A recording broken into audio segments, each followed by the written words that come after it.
So, welcome everyone to this masterclass on finance for development and debt-related issues. We are going to have this masterclass, this session, presented by our colleagues Luisa and Iolanda, and they'll have a moment to present themselves. And thank you once again for the availability to clarify a little bit about these topics, and to strengthen our capacity on advocacy building related to these topics. Now at this moment, this important moment, on the way to the conference of July. So I believe Luisa is going to start, right? And then Iolanda. Okay. I'm going to ask you, if possible, to write the organization you're part of, the name and the organization, so that afterwards we can collect the people participating in the session. And we're going to have about 30 minutes first part, 30 minutes second part, and then 30 minutes to reflect and to have questions and answers moments. Okay. So just before Luisa starts, you have a presentation, right, Luisa? So yeah. I'm going to stop sharing my screen. If you need anything, please.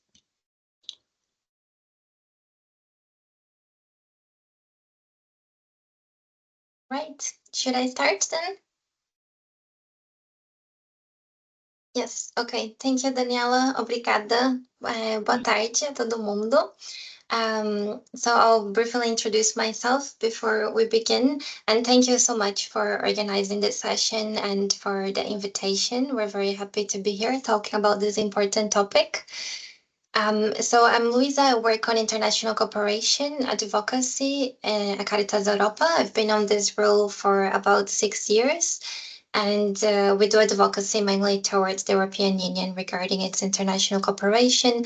We don't really have a thematic focus, but it is a big priority for us to work on issues related to local leadership in our sector. And a lot of what I will be sharing today is based on this focus of Cáritas Europa, and also based on a publication that we released last year that has to do with the development model that we promote in our sector, and its focus on economic growth. And it also has a little bit to do with, it's also a little bit based on my academic background. I studied international relations. So I'll start, but yeah, feel free to interrupt me if I speak too fast, or if you want to clarify something before we jump to the questions and discussions part of our session. Okay. So we're here today to talk about a broader perspective on financing for development, right? And on issues related to economic justice. And the conversation will be more concrete later when we go to Iolanda, who will talk specifically about the issue of that, and also about opportunities for us to do advocacy on debt justice later this year. But in this first part, what I propose is that we take a little bit of a step back and look a little bit at some aspects of the history of our sector. I'm going to call it the aid sector, and also reflect a little bit on our role as international development organizations, or INGOs. And I think that in the current political context that we are at, it's even more pertinent that we're having this discussion today. We know that our sector is already going through a lot of changes, and more and bigger changes will likely come.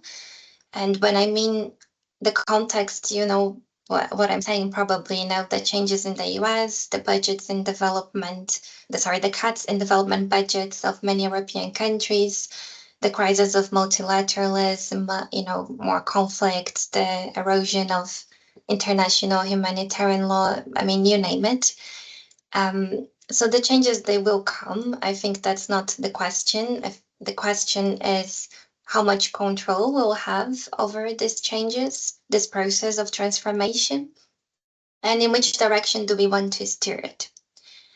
And I don't think that they're easy questions, because it might involve some trade-offs. So there are some organizations already asking themselves difficult questions. For example, should we focus on self-preservation and keeping our model and our size, or should we prioritize giving more funding and space and power to local civil society organizations in the global south?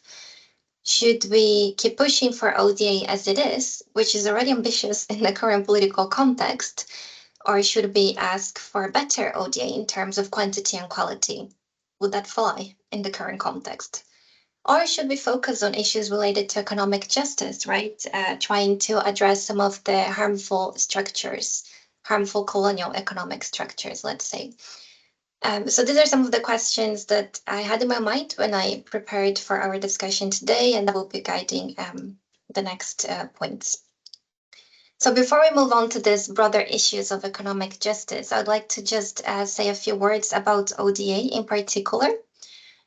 So as we know, ODA is just one instrument amongst several instruments for financing for development, right? We have private finance, we have borrowing and debt, taxation, and so on. And we'll talk about these more systemic issues today. So I just wanted to clarify something from the beginning.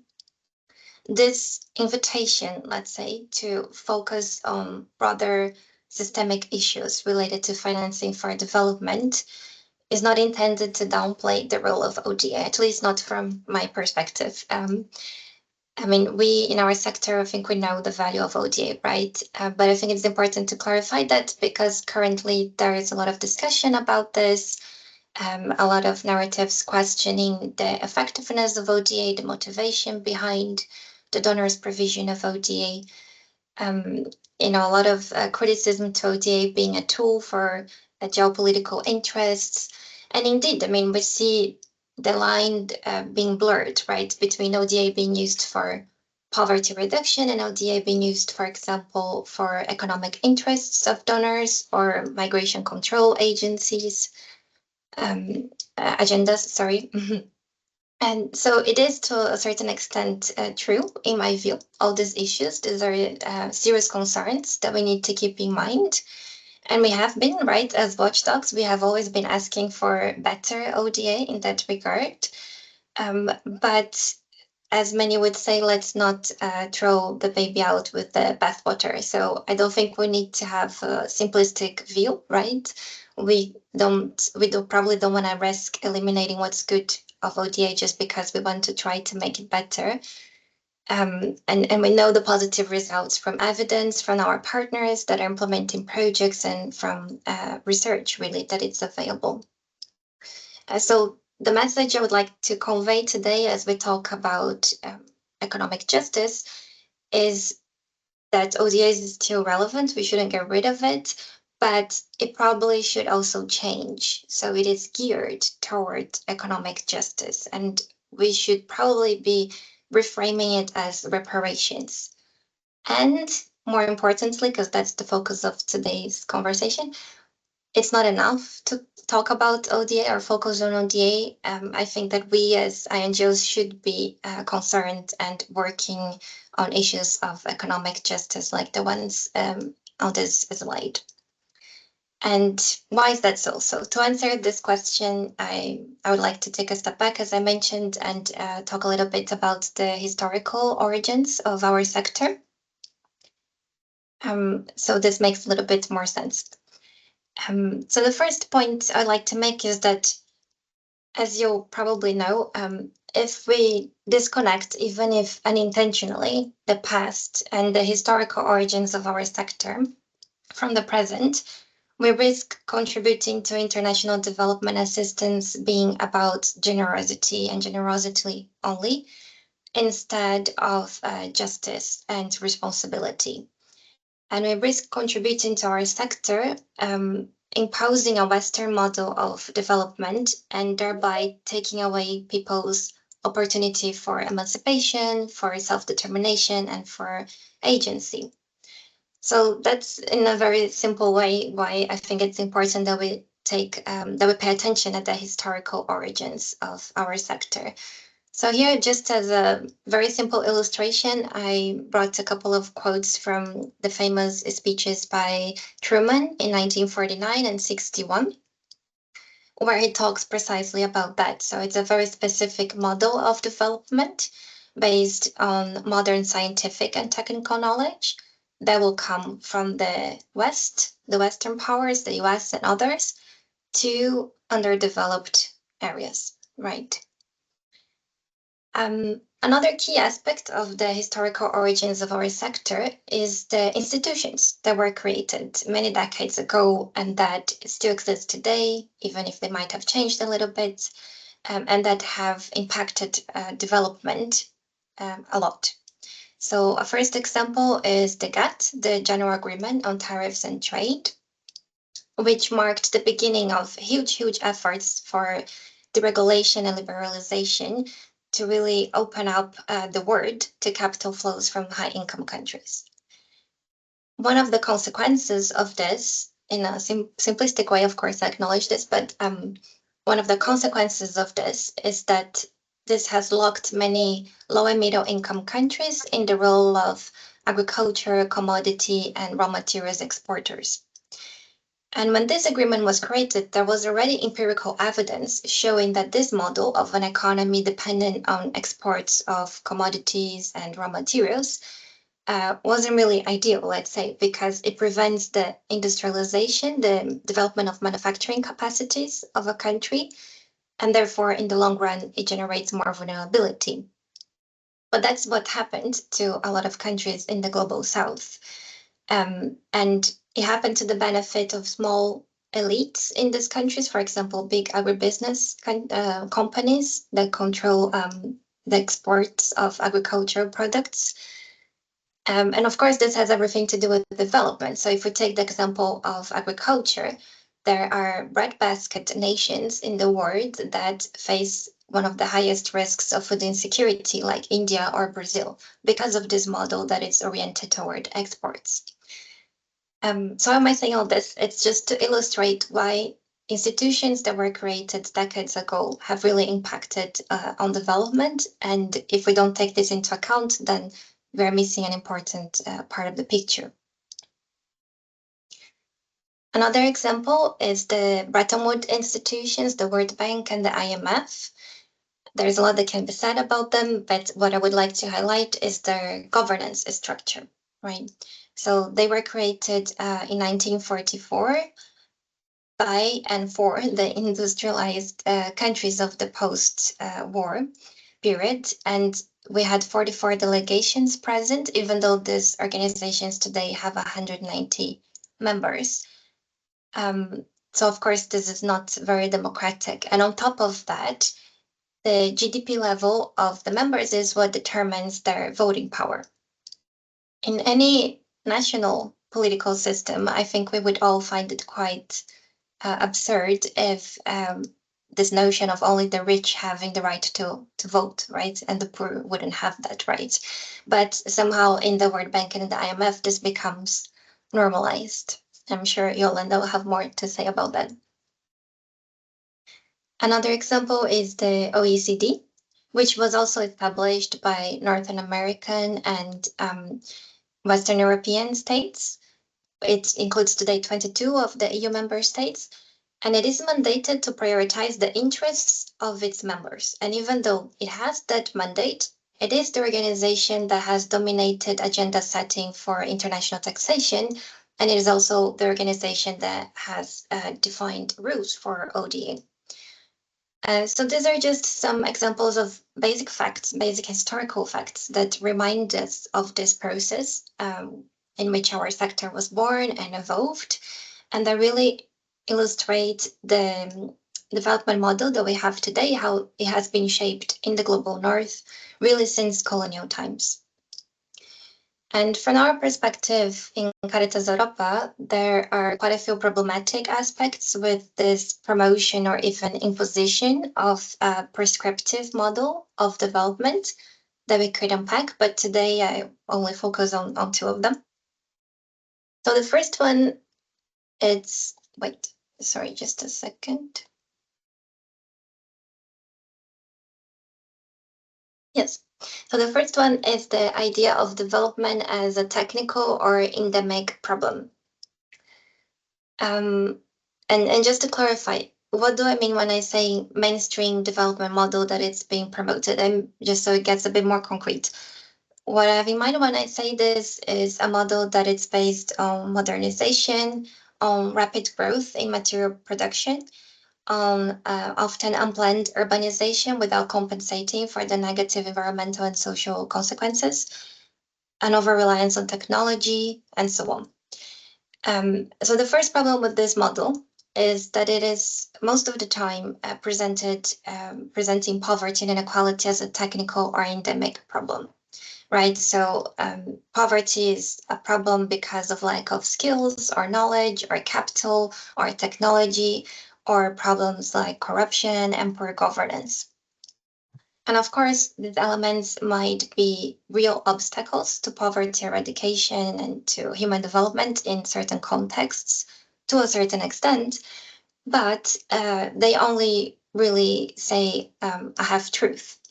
And the problematic thing in our sector is that a lot of the times the other half of the truth is not really prominent, right? It's untold.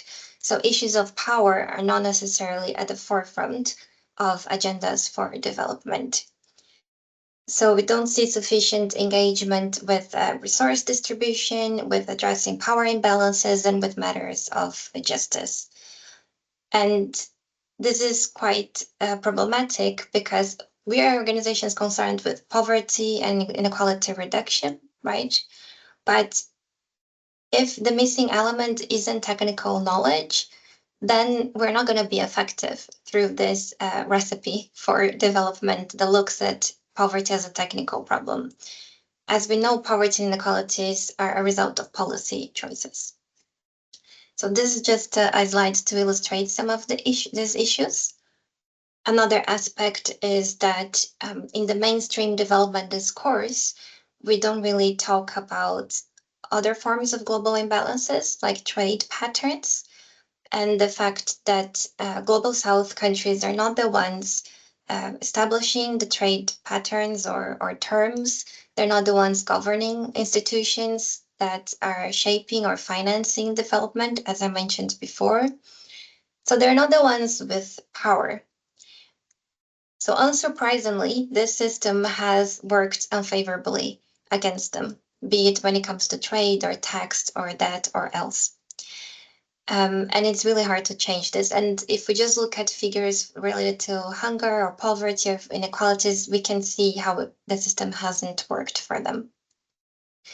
Another way to illustrate this is the fact that global South countries have actually been net creditors to the rest of the world because of profits extracted from foreign investors or corporate tax abuse or debt repayments with high interest rates. For example, in 2022, maybe you've seen these figures from studies, especially from the One Campaign. Many low and middle income countries paid out tens of billions more in debt repayments than they received in investments or in ODA.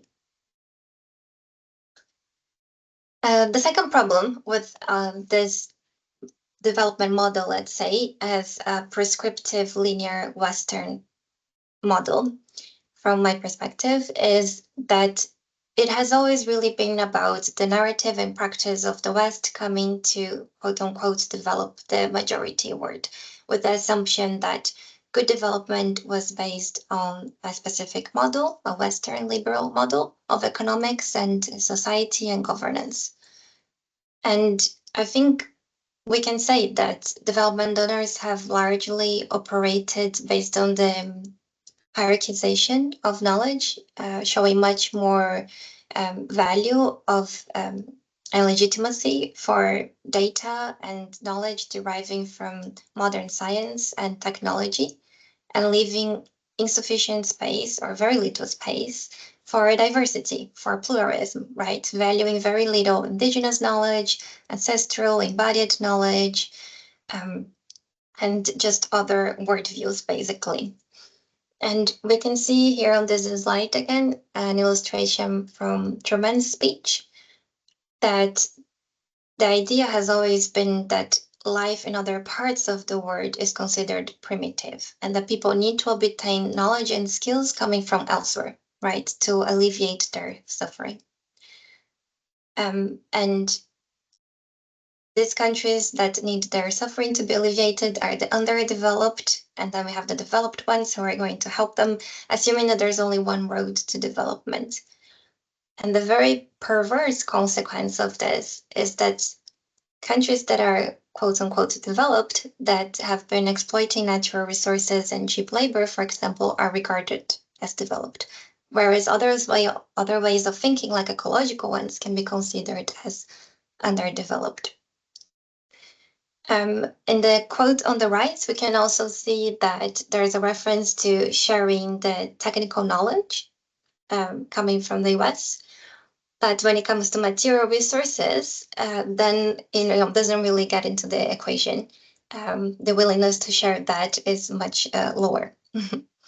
And of course, this has undermined the autonomy and self-determination of local communities, and to a certain extent impeded global South countries from developing their own economic and social processes and industries.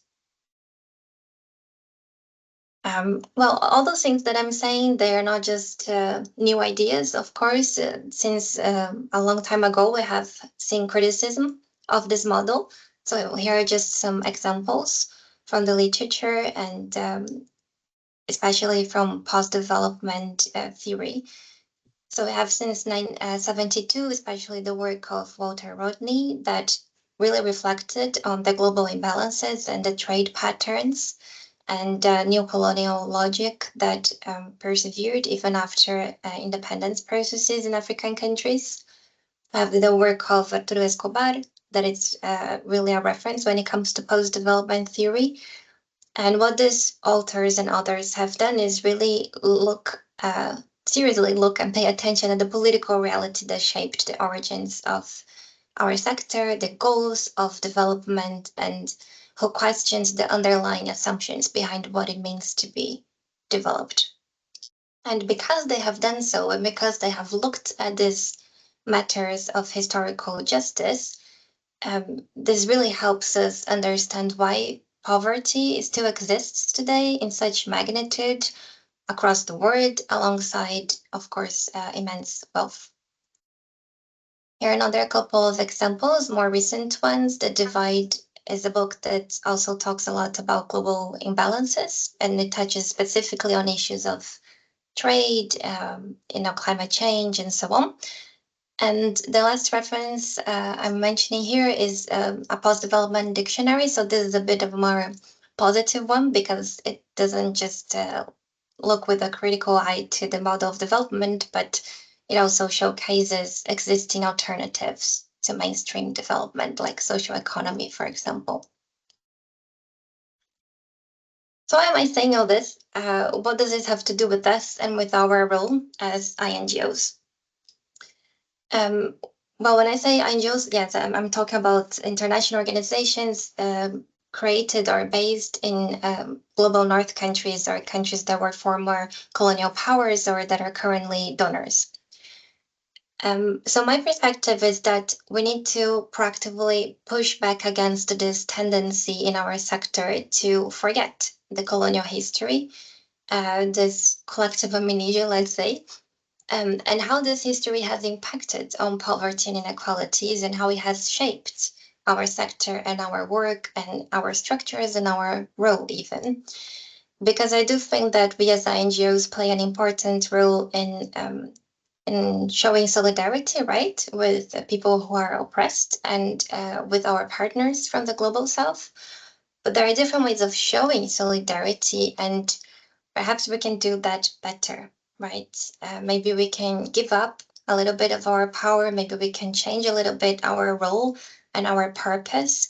So some of the functions that we currently exercise are rather led by local communities and local organizations, whereas we could be focusing more, for example, on development education, awareness raising, campaigning, and advocacy on, for example, economic justice issues.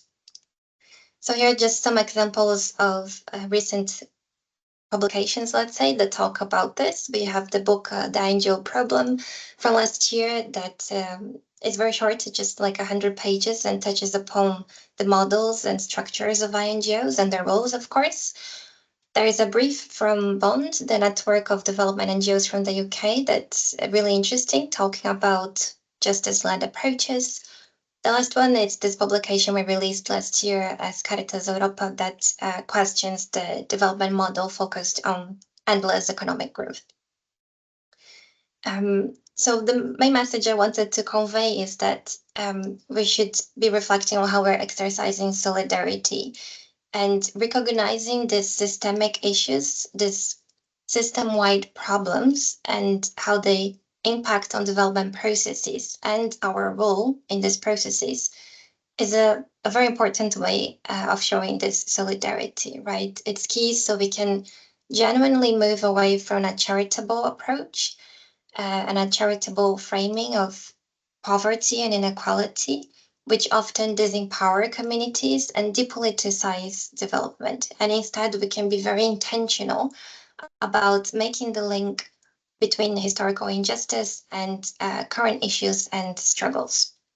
So this is a little bit of my understanding of a justice-led approach. And this would also help us in tackle not just the symptoms of the problems with our economic systems, political economic systems, but really to look at the root causes, right, of poverty and inequalities.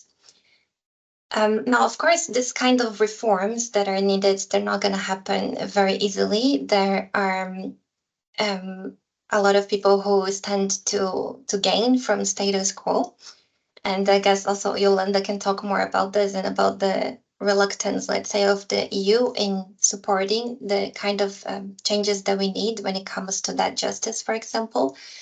But that's why we need what we're doing right now. For example, we need coalition building and movement building and to raise awareness, and we need to enlarge our cooperation so we can really push back against the status quo and try to promote these changes that are so much needed. So here are some examples. So it's a bit more concrete of economic reforms that are needed and the direction that they need to take. So we really can change the dynamics that are driving economic and environmental exploitation in lower income countries. So that's it. I'll pause here. Thank you so much for listening.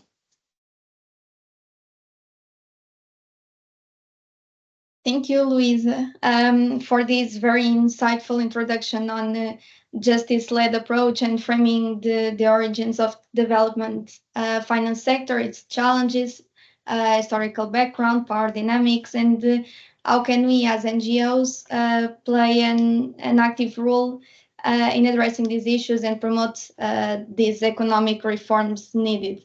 And how can we what can we do to promote solidarity and economic justice? And that is the key question we want to explore together. So thank you very much, Luisa.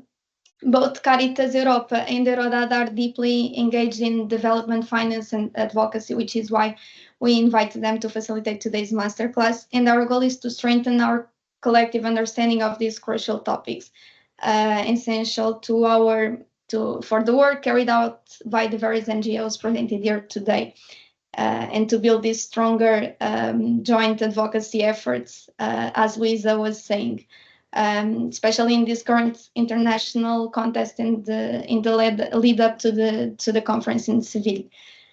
So now we will move forward with the contribution of Iolanda Fresnillo from EURODAD, who will focus on the debt crisis and the Jubilee and financing for development mobilizations. She'll also explore what is at stake in the FFD4 conference, what is being discussed, the role of Portugal and the European Union in this process. So, thank you, Iolanda. Thank you. Obrigada. Boa tarde. This is all I can say in Portuguese, although I have tried to learn Portuguese, and I understand quite a lot, but not able to speak. My name is Iolanda. I'm coordinating the debt justice team at EURODAD, which is a European network that joins 60 organizations in 28 European countries, including ASEP, I think, in Portugal, but also have links to many others in Europe and globally. I'm going to talk about debt, kind of concretizing what Luisa has been sharing with us in one issue. But if we would go on in deep on aid or on trade, I think we could find also the realization of what she just shared on the different trends and the different areas of development. I hope you can see my screen now. I'm not, the presentation is quite extensive, but I'm going to go very like general on the explanation about the debt situation, not go into detail, in order to have time to share more about FFD and what is at stake and how we can mobilize as well, and what is the role of the European Union and others. Okay, let me see here. So the situation, the context on public debt is that we have a full-blown debt crisis in the global south. There are, this is according to one of our members there last year, which is Jubilee Germany, 130 countries that are critically indebted. Depending on what is the statistic that you use, you will see different statistics, but the reality is that many countries in the global south are facing a critical situation because of external debt. The same that happened in the 80s and 90s is happening again, and in the early 2000s is happening again today, particularly in African countries, but not only in African countries. I really think this statistic that UNCTAD uses, the United Nations Conference on Trade and Development, which is 3.3 billion people, which is 7 times the population in the European Union, lives in countries that spend more on debt interest, not on all the debt payments, but only on debt interest, than what they spend on education and health together. I think only this number is deep enough to understand why we're saying there is a debt crisis. Countries all around the global south are devoting much more resources to repaying debt and interests than what they are able to invest in climate adaptation or climate mitigation or on covering the impacts of climate change. I think I also like this statistic, like in 2023 alone, lower income countries paid $138 billion to foreign creditors. How to put this 100, because I have been working on that for many years, but I still hear 138 billion and I don't really know what this means, what that this big number means. So if you consider that, according to UNICEF, to cover all of the education needs from these same countries, lower income countries, which is low income and lower middle income, it's about 100 countries in the global south. So to meet all of the education needs between 2023 and 2030, so for 7 years, you need 97 billions. About 40 billions more than that is what they are paying annually to external creditors. So this money that they are paying to external creditors could cover like extensive, just what they pay in 1 year could cover all of the education needs of all of these countries for 7 years. Since the pandemic, this situation has gone worse. Debt accumulation has been increasing for many years, particularly since 2013, 2014, but particularly since 2020, it has gone up. This graphic is what the countries are spending on their payments in relation to the government revenue, to what the resources they have. And since the pandemic, 13 countries have defaulted. It means they have stopped paying their debts, either partially or momentarily, or they remain in default. But the problem is that many more are struggling to make the payments. Countries like Angola is a very graphic country on how this is going very wrong. Angola is not supposed to be in debt crisis because they are still paying their debt, but they are paying 65% of the government revenue to debt payments. Almost like more than half of what the government manages to get from their taxes, from their tariffs, goes into paying their external debt. This is revenue without the grants that they receive on ODA. Around 30 lower income countries spend more than 20% of their income to paying foreign creditors. The threshold that the IMF says it's more or less balanced is 15%. This is how bad this is. And why is this bad? Because debt is very linked to austerity. I mean, countries do whatever they can to avoid default, to avoid stop paying, to avoid having a bad relationship with financial markets and with financial institutions like the IMF or the World Bank. So even those who don't have an IMF program, they are applying widespread austerity measures. In Portugal, like I'm from Spain, we all know what that means for our public services, dismantling health, education services, particularly those affecting the most impoverished populations or women, services for survivors to gender violence, to gender violence, cutting public service sector wages, implementing other neoliberal reforms like privatizations, promoting public-private partnerships where there should be public services. And all of these measures have a particular gendered effect. So a particular effect, a harder effect on women and girls.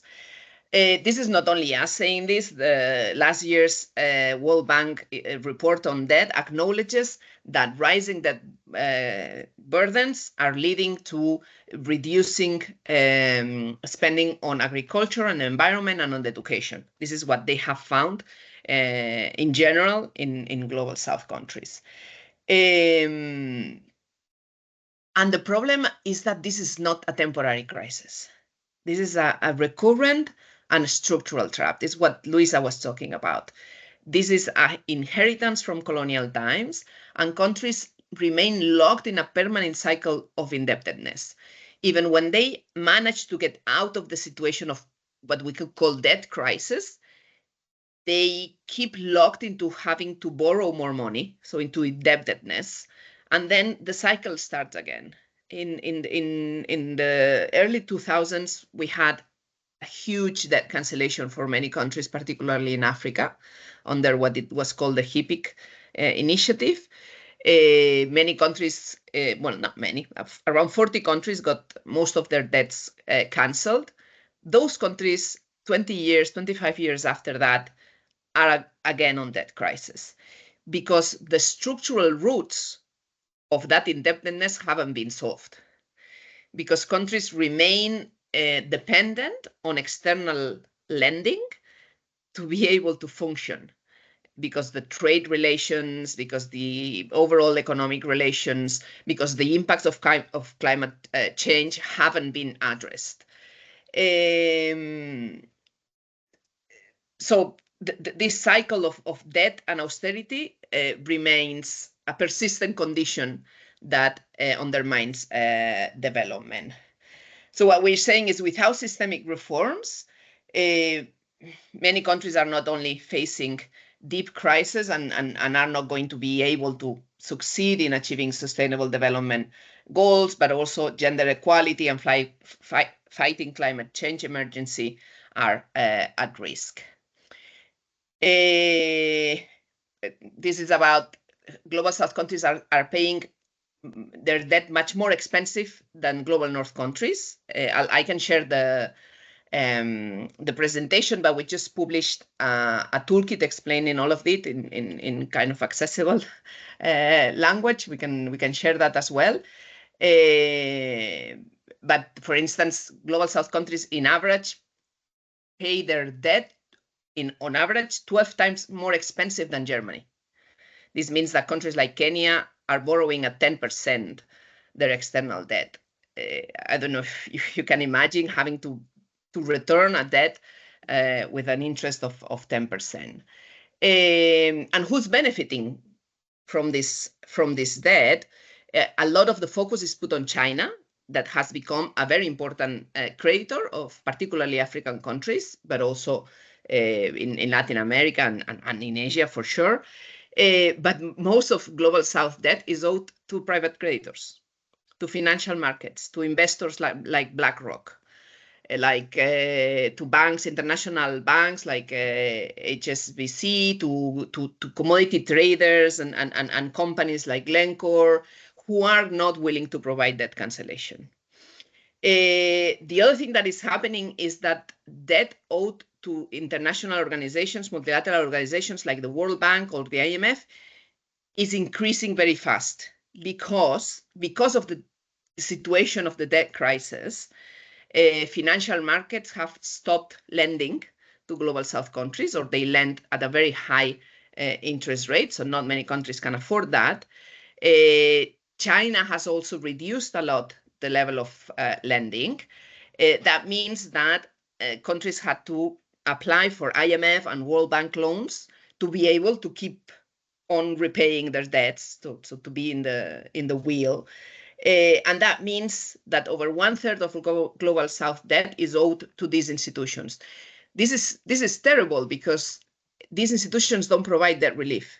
Even when a country negotiates a debt restructuring and negotiates a partial debt cancellation, these institutions never provide debt relief unless there is a huge pressure, like it was in the early 2000s, and in 2005 we managed to push the IMF and the World Bank to deliver on debt cancellation.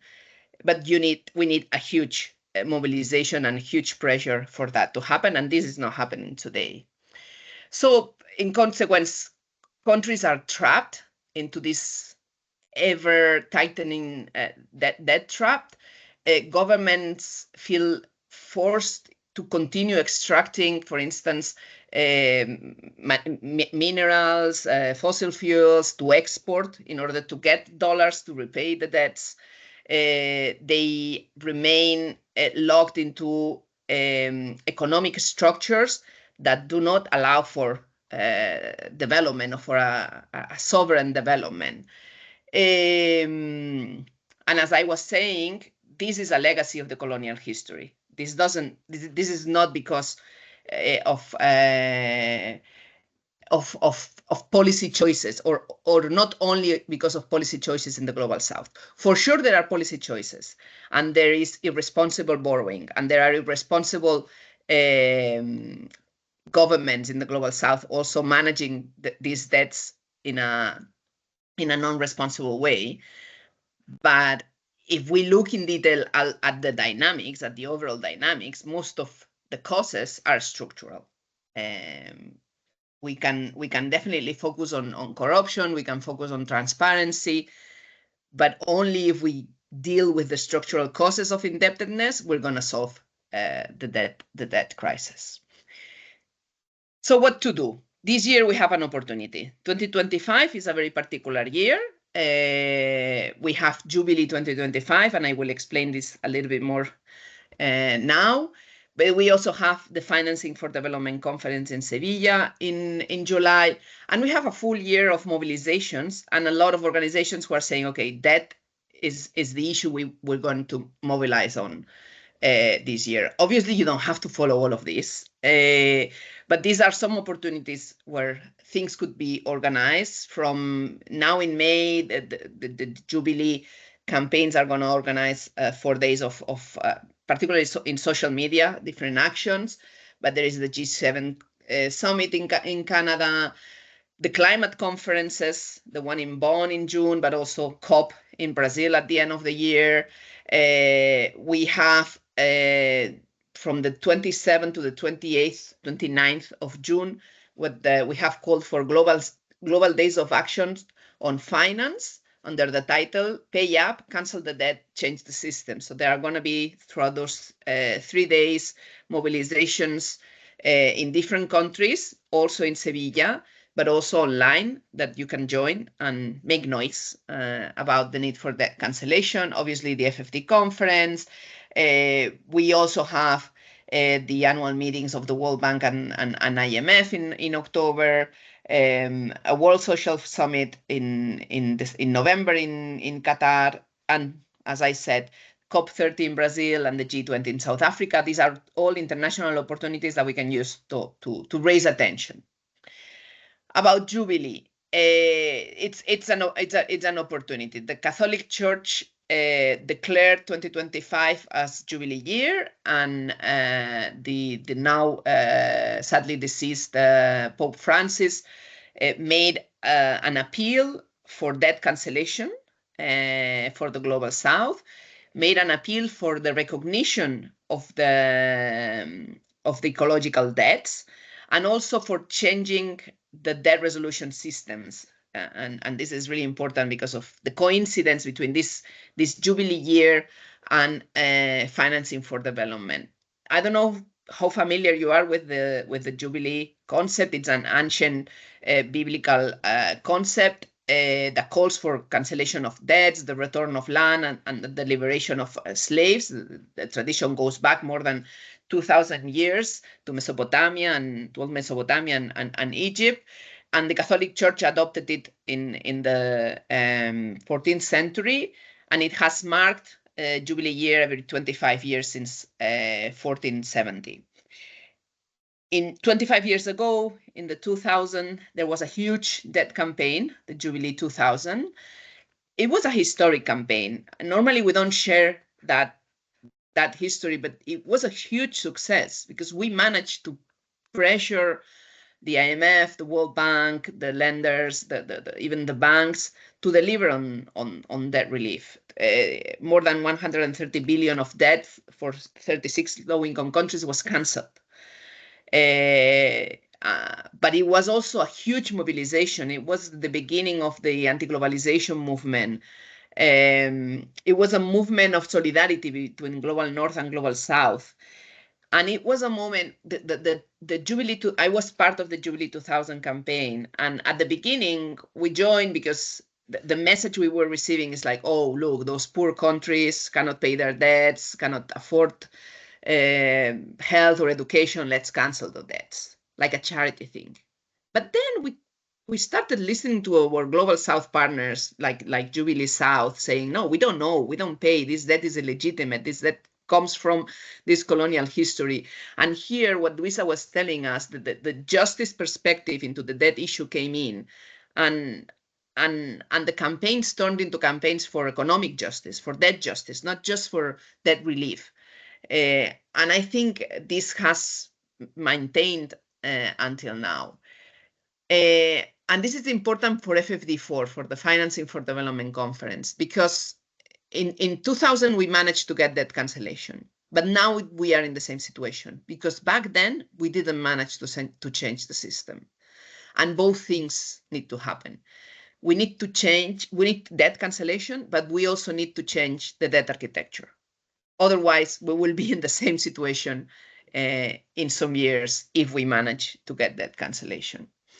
So here are the 3 main asks from the Caritas Internationalis-led Jubilee 2025 campaign, which is called Turn Debt into Hope, which is stop the debt crisis by cancelling the debt, prevent debt crisis from happening by addressing the root causes, meaning reforming the financial system to prioritize the people and the planet, but then establish a permanent and transparent and comprehensive debt framework within the United Nations, which is our main call for the Financing for Development Conference in Sevilla.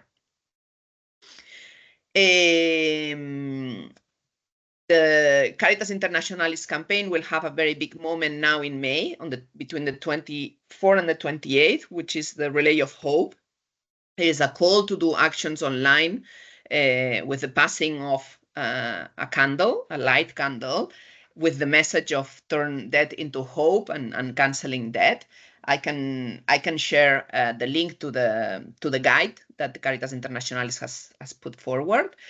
But they are also calling for mobilizations ahead of FFD4 between the 15th and the 30th of June, with particularly because there is the G7 Leaders Summit in Canada, but also other mobilizations. But the Jubilee 2025 is not only a Caritas campaign, and I think this is very generous from coming from the Catholic Church and from Caritas. It's from the beginning, it's been an open campaign, and any organization, faith-based or not faith-based, can join. And here's just a list that we have put together of EURODAD members and partners that are planning on campaigning on Jubilee. This is most of these are also collecting signatures. There is a petition with the 3 main calls that I just shared. You can sign in almost all of these pages, and all of the signatures collected through all of these different pages will be collected and presented to the world leaders at the end of the year or beginning of next year, I think. Let me finish, and I'll go quickly by why FFD4 is also key for achieving debt justice. This is the 4th Financing for Development Conference. The first one took place in Monterrey in 2002, because Global South countries were calling for fairer and more democratic economic justice. When you hear financing for development, many people think of finance flows, like money going from one place to another. But the Financing for Development conferences and process at the UN is actually about the structures and the governance that allow or don't allow these flows. So it's about trade, it's about debt, but it's not so much about debt cancellation, but about what are the debt structures, what is the debt architecture that we have, what is the aid architecture. It's not just about aid commitments, it's what is governing aid, what is governing the tax system, the global tax systems. In Monterrey, world leaders committed to an international debt workout mechanism, but this hasn't advanced. Obviously, creditor countries and IMF and World Bank are opposing to changing the debt architecture, which is like there is no architecture. It's each country on its own negotiating its debts with all of their lenders. But what we say is that this time could be different. First, because FFD4 is taking place in the middle of a debt crisis. So Global South countries are really pushing for a solution, are fighting for a solution. You have the Africa Group, AOSIS, which is the small island developing states, countries like Egypt, like Pakistan, like Bangladesh, Nigeria, even Brazil or Cuba, pushing for solutions on debt. You have the president of the UN Tax Convention. So the UN has agreed to negotiate a global tax cooperation agreement, even though the European Union and the US opposed to it. This is the wonder about the UN, that they don't have the numbers. It's the contrary as in the World Bank or the IMF. In the UN, it's one country, one vote. This means that the Global South has a majority, and they can push for these processes forward. Obviously, then afterwards, it's very difficult to implement because the European Union and the US still have the economic power, but it's a way to break their blockage. And what we are seeing in the negotiations is that debt is the central battle in Sevilla. Is what they are struggling the most. Last week there were negotiations, line by line negotiations. Debt was definitely the issue that got more attention and time. They say more than 9.5 hours discussing the debt chapter. So FFD presents a big opportunity to push for those changes. And let me be clear, I don't think we're gonna get what we want at FFD4. We're not gonna get a new debt architecture agreed at FFD4.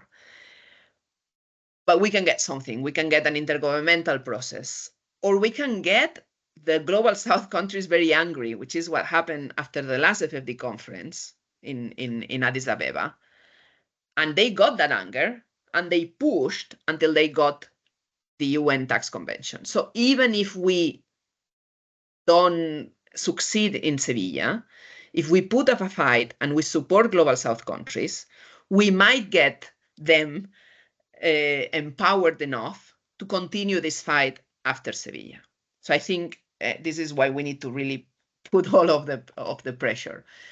What we're asking for is the debt cancellation and reforming the debt system. I'm not going to go into the details. We're calling for what we call a UN Framework Convention on Sovereign Debt, but it's basically the UN to take over on defining the debt rules. And the debt rules means what is responsible lending, what is responsible borrowing, what does need to happen on debt transparency, what needs to happen when a country cannot pay, how do they get debt restructuring or debt cancellation. And as I say here, while Jubilee 2025 provides a big opportunity for mobilization, FFD4 provides a big opportunity for advocacy. And we can take all of the Jubilee mobilization until June to put pressure, particularly on the European Union. The European Union is blocking everything on debt, also on aid and on other things. But on debt, they are having a terrible position. They are saying that what they offer is a dialogue between the Paris Club, which is a creditor-dominated, Europe creditor-dominated institution, with the World Bank, the IMF, and the UN, as if the Paris Club members weren't part of the UN, which is like Paris Club are governments in Europe, which are also part of the UN. So they are offering a dialogue between themselves, not under UN rules, which is not what we want. So we're gonna keep putting pressure on the European Union. We're having a regular coordination with the European organization, civil society. We're having one tomorrow. We have a civil society mechanism on financing for development. As I said, I'll share this information. So if you want more information on each of the spaces, please reach out. The Global Days of Action. We also have regular calls and meetings online on debt. And finally, as of today, we have launched a European campaign to put more pressure on European policymakers, but also public opinion, called the Era of Justice. But this is all about, for the moment, it's going to be all about FFD4. We're launching from this morning. So if you check it out, you will see the videos and the emails going out. What you can do, you can disseminate the Jubilee 2025 petition, the Caritas petition, in its many forms. You can organize a rally, a capacity building, a webinar, and please reach out to us if you need any resources. And share the message. We're trying to be very active in social media as well. And we will have also mobilization in Sevilla, actions in Sevilla. Oh, and I forgot, last thing, but not least. So Portugal has a very important role in all of this. Portugal is one of the co-chairs of the FFD process. They have an important influence of how the process is gonna unfold. Some countries, including the European Union, want to have a closed document before Sevilla. We think that if that happens, it's going to be a less ambitious outcome, an agreement. So we're going to push to keep the discussions open until Sevilla, where we can put more pressure. The European Union is having a really, really, really terrible position, not offering anything in the process and blocking most of the most progressive things. But we know there is no unity in the European Union. We know Spain, for instance, has a more progressive stance. Portugal also, I know there are elections in Portugal, is it this week? I think. So probably it's difficult to influence that process, and depending on what happens with the elections also. But I think we have a chance to like break the European unity, so we can advance on more progressive positions. Thank you. Thanks a lot. Thank you very much, Iolanda, for the presentation. As both Iolanda and Luisa highlighted, we are now at a crucial moment in time with the fourth international conference on financing for development just around the corner in July in Sevilla.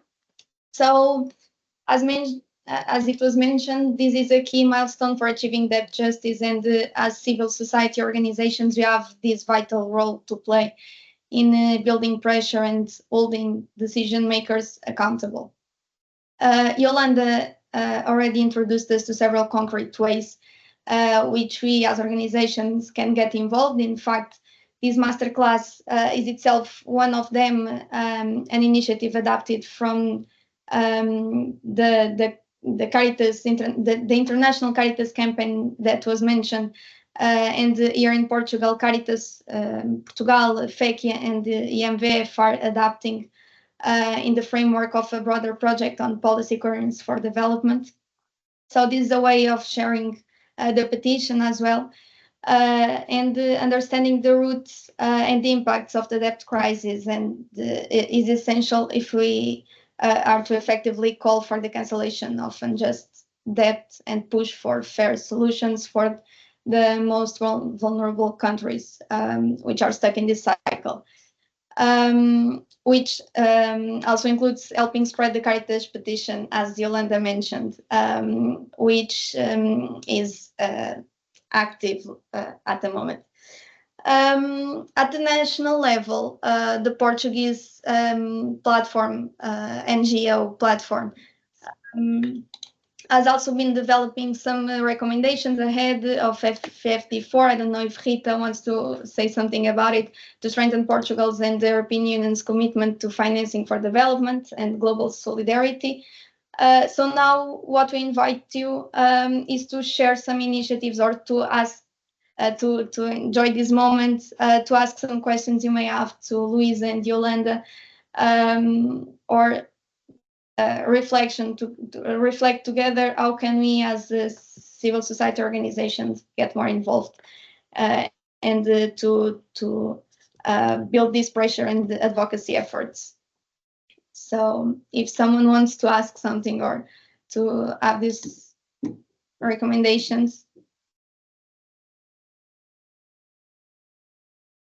Maybe if some organizations are already doing something, some activities in the run-up to this Sevilla conference, this can also be a moment to share some initiatives that might be happening. And it would be great to connect our efforts.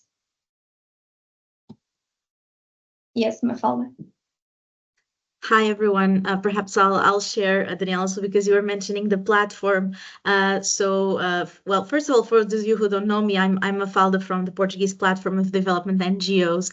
We are also part of the mechanism. So Iolanda, we've been together, I think also Luisa, in some of our meetings, including the one tomorrow, will be there. So we've been working internally with our working group on Aid Watch, to develop the positioning of the platform for the conference. So that document will be published in June ahead of the conference, and this will be a collaborative work between all the associate members of the platform. So we'll make sure to send you in the upcoming weeks a first draft of this positioning, who will of course be also inspired by what civil society in Europe and across the world is developing as well. So we will, just to let you know, that we'll share that with the member organizations of the platform, and then it's going to be published online. Then it's going to be followed by social media campaign highlighting the main positions, and also we'll also engage with media here in Portugal to make sure that we spread this message also through the general public. So yeah, I think that seat will also be collaborating with EURODAD on this, to make sure that all the organizations that are part of the platform and who want to be involved in the elaboration of this or development of this document will also have access to information. And I think these presentations were extremely useful for that, and to start building this document as well. So I just wanted to share what we are doing here at the platform. Thank you.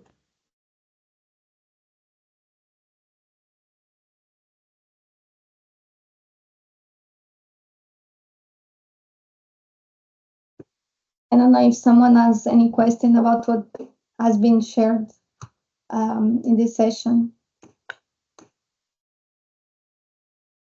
that would like to be clarified.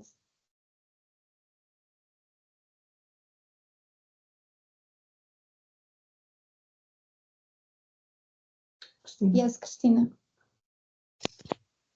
Well, first of all, thank you so much for both your interventions. It's a sign of hope that we are gathered here and talking about these issues, which have everything to do with what CEDAC is working on. We've been working on questioning the economic model of today, well, of the last many decades, and we are publishing a digital magazine called Outras Economias, which will have this year still will have an issue dedicated to the debt problem. But one thing that I would like to hear from you is that you have mentioned the need for historical contextualization of our sector, of this aid sector. You've talked about the colonial legacy and the need to question, the need to have some systemic change. And what I'd like to hear from you is whether or not, how far are you envisioning this systemic change? Are we talking about the need to dramatically change the economical system, and I'm going to use the word capitalism, or are you envisioning the need for some specific band-aids to stop the more visible injuries to continue on bleeding? So that was the question. Thank you.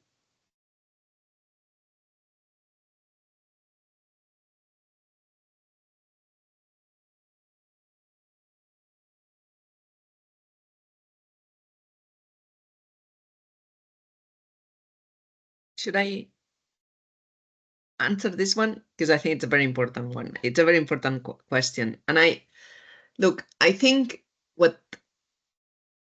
for changing the system, we need to produce changes in the balance of power.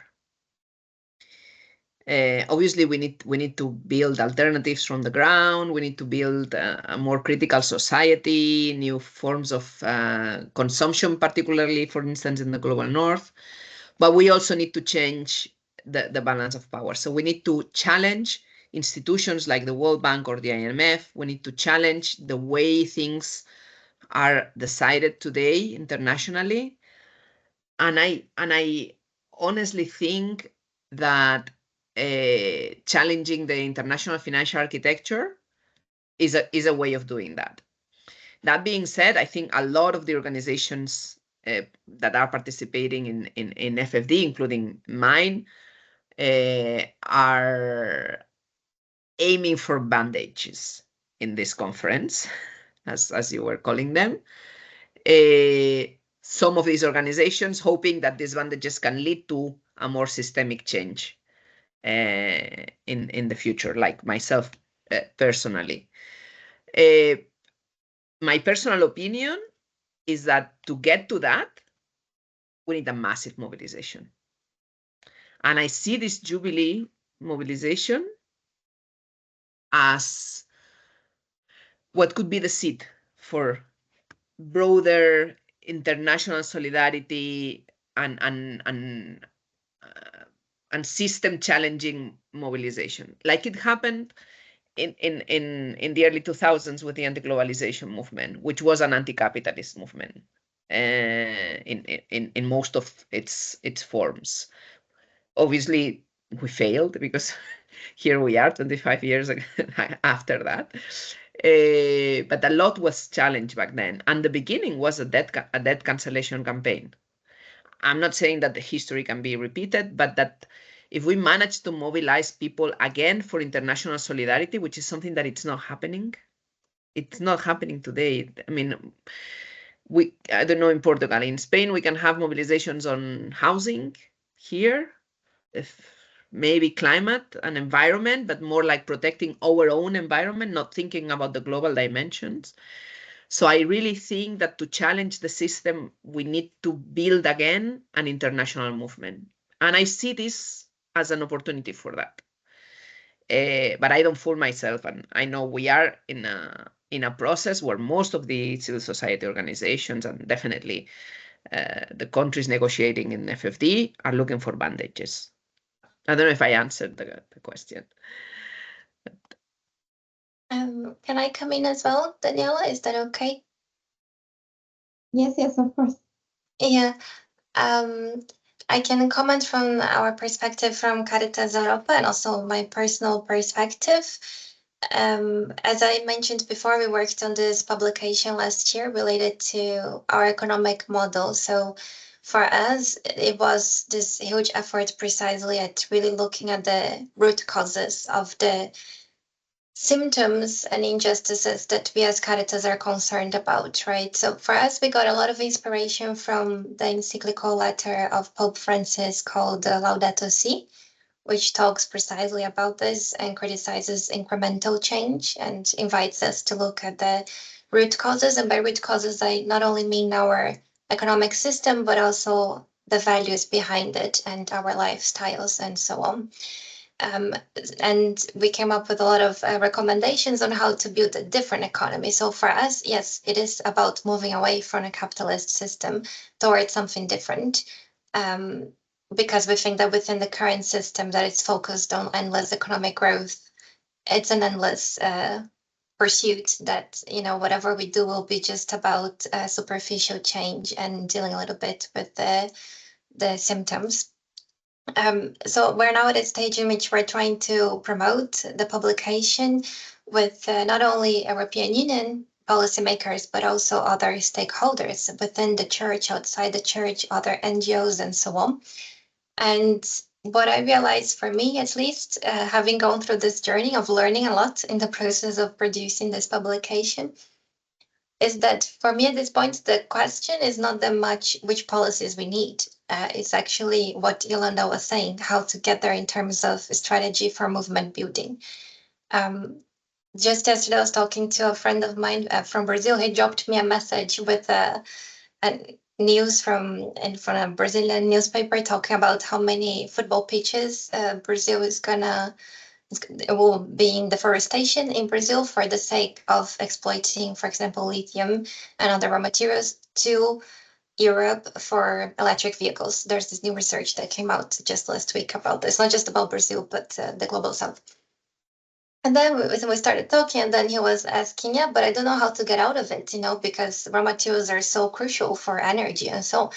And then I answered, well, but of course we need to reduce our consumption, especially in the global north, what Iolanda just mentioned. So again, for me, that's not even the question. I know it's not that easy to find consensus around that. We have a lot of people who don't agree with this, but for me, if you take an evidence-based perspective, it's quite clear, what we need.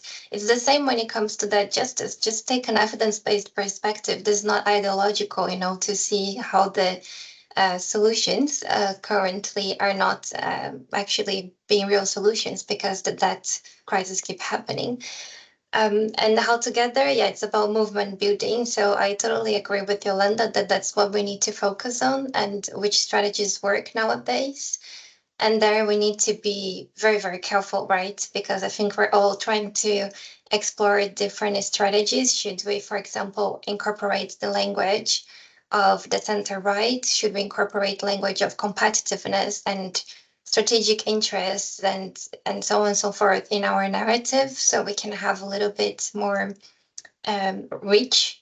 It's very tricky, and I think a lot of us don't have answers yet. I myself don't, but I think we need to be very careful precisely so we don't fall into this trap of, at the end of the day, only reaching incremental change.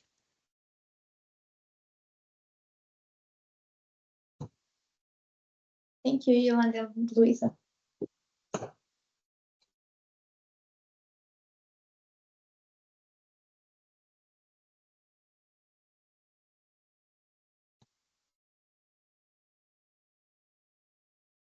Can I say something else?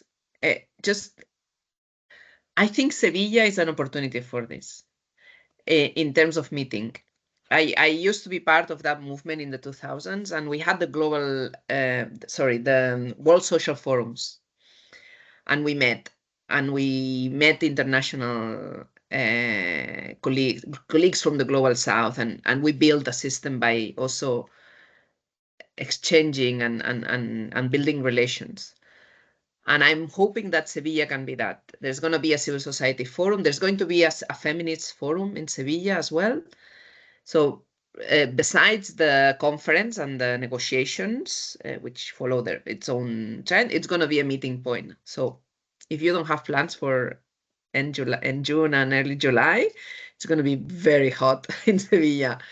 But yeah, it's an invitation for everyone to join. If you have any doubts in terms of logistics, let me know. I can definitely help.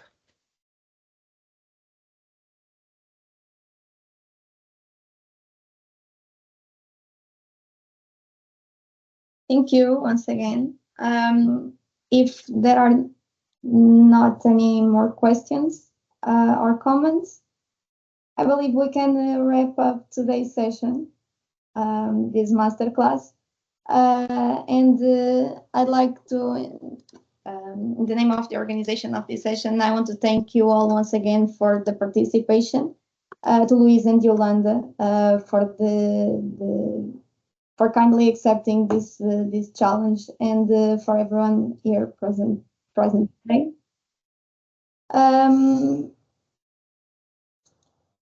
And I believe this has been a truly insightful, clarifying session, at least for me, I believe for most of us, which not only deepened our understanding of the FFD and the crucial role that we have as civil society organizations, and that we must play in this key political moment leading to the FFD4.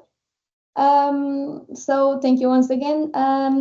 Please note that the session was recorded and will be made available to the participants, along with the slides that Iolanda and Luisa kindly shared today. And thank you once again, and let's keep working together to strengthen our advocacy and our collective voice for debt justice and global solidarity. Thank you very much. Obrigada.